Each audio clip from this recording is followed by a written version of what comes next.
कारण त्यांचा राईट माइंडसेटच नाही त्यासाठी. सर तुम्ही गुंतवणुकीसाठी मग कसं गाईड करता लोकांना? आता गुंतवणुकीसाठी ना प्रत्येक जे काय इन्व्हेस्टर आहेत त्यांचा एक माइंडसेट आहे, राईट. तर माइंडसेट प्रमाणे आपण त्यांच्यापर्यंत रिच आउट करायचा प्रयत्न करतो. त्यातलं पहिलं एक साधन आहे हे जे आपला पॉडकास्ट आहे. या पॉडकास्टच्या माध्यमातून त्यांना ॲटलिस्ट हे कळतं की आपल्याकडे इन्व्हेस्टमेंट करण्याचे कुठले कुठले मार्ग आहेत.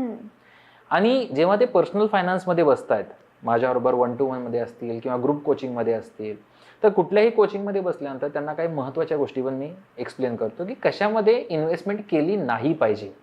कारण बरेच लोक हे सांगतात की तुम्ही ह्याच्यात इन्व्हेस्टमेंट करा, पण त्यांना हेच माहित नाही आहे की कशामध्ये केलीच नाही पाहिजे, राईट. जसं आपण आता गोल्डमध्ये बोललो, रिअल इस्टेटमध्ये बोललो की ज्याच्यामध्ये नुकसान आपलं काय होतंय.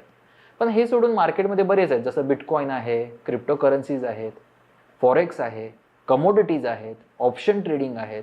तर हे प्रत्येकासाठी गरजेचं आहे का, किंवा त्यामध्ये इन्व्हेस्टमेंट करत असताना माझा पैसा वाया जाणार आहे, लॉस होणार आहे का त्यात माझं प्रॉफिट होणार आहे, हे कळणं पण गरजेचं आहे.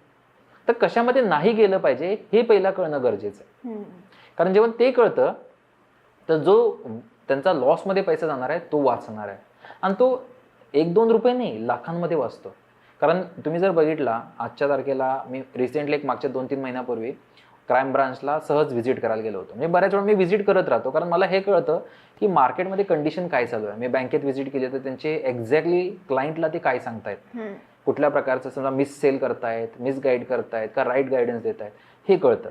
कारण जेव्हा मी मार्केटमध्ये जाईन तेव्हाच मला कळेल ना किंवा मार्केटमधली कंडिशन काय आहे, लोकांना काय सांगितलं जातं.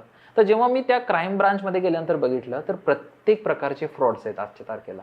म्हणजे ऑप्शन ट्रेडिंगसाठी आहेत, किंवा डायरेक्ट स्टॉकमध्ये तुम्हाला इन्व्हेस्टमेंट करून देतो, गोल्डमध्ये तुम्हाला काही बिशी किंवा ह्याच्या माध्यमातून देतो, फॉरेक्समध्ये देतो, क्रिप्टो करन्सीमध्ये देतो. तर हे इतक्या प्रकारचे स्कॅम झालेले आहेत. आणि तुम्ही जर बघितला दिवसातून 10 कॉल तर तुम्ही ट्रेडिंग करताय का ह्याच्यासाठी येत आहेत. मग आजच्या तारखेला अवेअरनेस कशावरती वाढतो आणि ह्याच्यावरती कंट्रोल कुणाचा आहे का, नाही.